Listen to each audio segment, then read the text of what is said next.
If you're a playlist junkie, especially a Black Sabbath playlist junkie, then I have some lists for you. These coming up are all based on the themes that Sabbath explores in their lyrics. First is drugs and alcohol, which is common in rock music. With Sabbath, you definitely get the sense that when they made all this music, they were always on something. First up, Hand of Doom.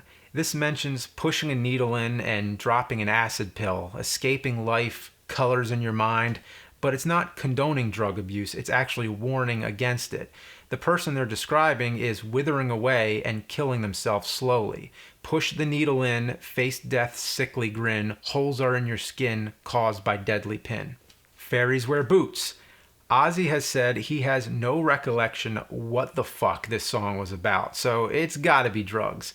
Geezer actually had an intelligent answer, something that was non-drugs, but trust me, it's not as interesting as taking it at face value. It's about a guy who's freaked out because he saw fairies wearing boots. Forget the fact that he saw fairies, magical beings that aren't supposed to exist.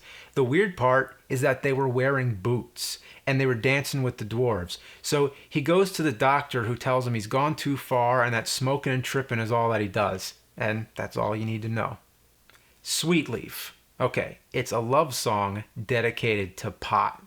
The way I see it, it's a guy who is high off his ass, literally singing to a joint how much he loves it. The riff kind of has this sneaky, mischievous kind of sound, like he's got to go hide to smoke the weed. Supernaut. This one has a bouncy, joyous feel, like somebody just took a hit and boom, it just opened up their mind. I want to reach out and touch the sky. I want to touch the sun, but I don't need to fly. I'm going to climb up every mountain on the moon and find the dish that ran away with the spoon. Man, I would never do any hard drugs. I just listen to Sabbath, and that's all I need. Snowblind. The word cocaine is whispered, and in the live version, he says it outright. Fill my dreams with flakes of snow, soon I'll feel the chilling glow. I think it's describing the feeling of going numb from cocaine, I guess, or he's simply distancing himself from society. He says, don't tell me what to do, this is where I belong, and that sort of thing. Killing yourself to live. He clearly says, smoke it and get high, but it's not encouraging you. I think it's another warning against destroying yourself. Love the B section, it really rocks, and the most wild lyrics that stick out are, don't know if I'm up or down, whether black is white or blue is brown, the colors of my life are all different somehow, little boy blue's a big girl now. Am I going insane? Radio. They put radio in the title, making everybody think it's a radio edit and driving them nuts trying to find the real version, but this is it. The song is probably less about drugs and more about a mental disorder. He's mentioned feeling paranoid and schizophrenic, and he keeps asking, am I going insane? So there's no drug mention, but to me it just feels like a drug song, like somebody's having a really bad trip. Rock and Roll Doctor. Gotta love the cowbell. Anyway, he's talking about taking a ride downtown to see the rock and roll doctor who will make you happy when you're feeling down. If you want to feel groovy, give the doctor a call.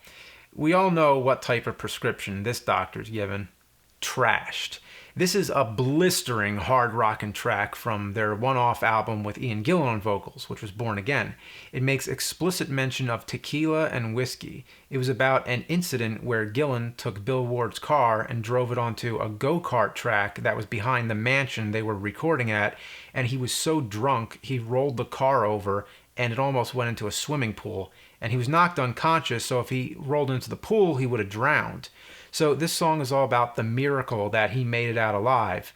And listen for his impressive screams at the end of the song. Suicide Solution by Ozzy. This was going to be strictly Sabbath, but I can't leave off the famous Suicide Solution, which got Ozzy in a bunch of trouble. A teenager sadly committed suicide, and there was a lawsuit linking Ozzy's song to it.